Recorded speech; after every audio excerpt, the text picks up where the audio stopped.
Então, quando a gente falou a respeito aqui, né, do dia do Senhor como a formação do povo, a gente viu que os patriarcas, eles estavam cientes a respeito do dia do Senhor, tá bom? Agora, o povo de Israel, será que ele também estava ciente a respeito do dia do Senhor? E aqui é interessante, porque a gente sabe que quando Jacó desceu para o Egito, né, 70 pessoas, cerca de 70 pessoas desceram ali para o Egito, ele e a sua família, eles ficaram um bom tempo ali, né? Cerca de 380 anos, soma mais o tempo de peregrinação em Canaã, 360, 340 anos, ao todo dá 400 anos, tá certo? Mas o tempo que eles ficaram escravos ali no Egito não chegou aos 400 anos, mas foram 300 e poucos anos, ou seja, algumas gerações ali passaram. E ali, naquele período em que eles foram escravizados no Egito, a gente pode falar, poxa, ali se perdeu alguma coisa, tá certo? Da adoração ao Deus verdadeiro. Mas olha que coisa impressionante a gente encontra aqui em Êxodo, agora no capítulo 5, dos versos 2 a 9, eu vou ler aqui pra gente. Quando Moisés se apresenta ali, né, diante do faraó, para libertar o povo de Israel, ele diz, né, deixai meu povo ir. E aí o faraó vai responder para ele, quem é o Senhor para que lhe ouça eu a voz e deixe ir Israel? Não conheço o Senhor, nem tampouco deixarei ir a Israel. Quando a gente olha essa frase aqui do faraó, ela é a primeira declaração ateísta que a gente encontra na Bíblia, né? Eu não conheço o Senhor.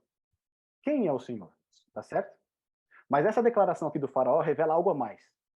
Lembra que o sétimo dia, o dia do Senhor, ele foi estabelecido como memorial do quê? Da criação. Tá certo? Existe um Deus criador. Quando o faraó diz quem é o Senhor e não conheço o Senhor, o que ele está dizendo? Eu não conheço o Criador. Eu não sei quem é o Criador de quem você está falando. E isso traz para a gente o quê? Que Faraó não tinha ciência nenhuma a respeito do dia do Senhor. Porque se ele tivesse, ele saberia que o Senhor que mandou libertar o povo é o Criador. Tá certo? E ele estabeleceu um dia para ser o memorial da sua criação. Então, com essa declaração, Faraó está dizendo: eu não conheço o Senhor. Eu não sei quem é esse Senhor que você está falando. Eu não vou deixar Israel sair. E eles prosseguiram: o Deus dos Hebreus nos encontrou. Deixa-nos ir, pois caminho de 3 dias ao deserto para que ofereçamos sacrifícios ao Senhor, nosso Deus, e não venha ele sobre nós com pestilência ou com espada. Então, no verso 4, lhes disse o rei do Egito: por que Moisés e Arão, por que interrompeis o povo no seu trabalho? Ide às vossas tarefas. Disse também Faraó: o povo da terra já é muito, e vós o distraís das suas tarefas. E aí aqui tem um ponto interessante. Lembra que o descansar de Deus no sétimo dia foi o quê? Cessou o seu trabalho, tá certo? Aqui no verso 4 de Êxodo 5, olha o que Faraó fala. Por que interrompeis o povo no seu trabalho? Você percebe uma ligação? O que está querendo dizer aqui entre linhas o Faraó? O povo ele trabalhava direto. Ele não tinha mais o sábado para receber as bênçãos do Senhor, para santificar esse dia. Eles trabalhavam direto. Eles tinham perdido essa referência. Por isso aqui que o Faraó fala: por que você quer interromper o trabalho do povo? O trabalho do povo? E olha que coisa mais interessante no verso 5. Disse também Faraó: o povo da terra já é muito, e vós o distraís nas suas tarefas. Olha que coisa impressionante. Quando Moisés e Arão eles descem ao Egito para libertar o povo, uma das primeiras coisas que eles fazem é restabelecer o sábado como o dia do Senhor. Porque o faraó está falando aqui, ó, vocês querem interromper o trabalho do povo. E aí no verso 5, quando a gente olha na versão da Almeida, revista e corrigida, diz assim, e disse também Faraó, eis que o povo da terra já é muito, e vós os fazeis abandonar as suas cargas. Na tradução da King James, em inglês, fica mais claro ainda, porque o abandonar ali é rest, que é o quê? Descanso, tá certo? E essa palavra no hebraico é o Shabbat, lá de Gênesis capítulo 2, verso 3. Então, o que, que Moisés ali estava fazendo? Estava fazendo o povo santificar o dia do Senhor, porque eles haviam perdido de vista.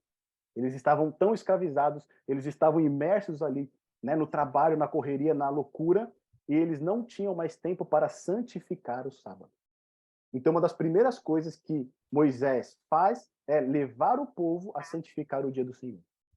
E aí Faraó começa a contender com ele, tá bom? Aí no verso 5 ele vai continuar dizendo: naquele mesmo dia, pois, deu ordem Faraó aos superintendentes do povo e aos seus capatazes, dizendo: daqui em diante não torneis a dar palha ao povo para fazer tijolos como antes. eles mesmos que vão e ajuntem para si palha. Exigireis deles a mesma conta de tijolos que antes faziam. Nada diminuirei dela. Estão o quê? Ociosos. E por isso clamam, vamos e sacrifiquemos ao nosso Deus. Agrava-se o serviço sobre esses homens para que neles se apliquem e não deem ouvidos a palavras o quê? Mentirosas. Ou seja, eles estão ociosos. Ou seja, eles querem um dia para ficar o quê? Ocioso. Esse povo é um povo preguiçoso, eles não querem trabalhar. Essa é a ideia do faraó. Tá certo? Ele vai depois dizer, não deem ouvidas a palavras do quê? Mentirosas. Ou seja, Moisés dizendo que existe um Deus criador, o Senhor que criou todas as coisas, é mentira. Moisés dizendo que esse mesmo Deus estabeleceu o seu próprio dia, o dia do Senhor, para ser um dia santo, para ser um dia de abstenção de trabalho, é o quê? É mentira. É isso que o faraó está querendo dizer.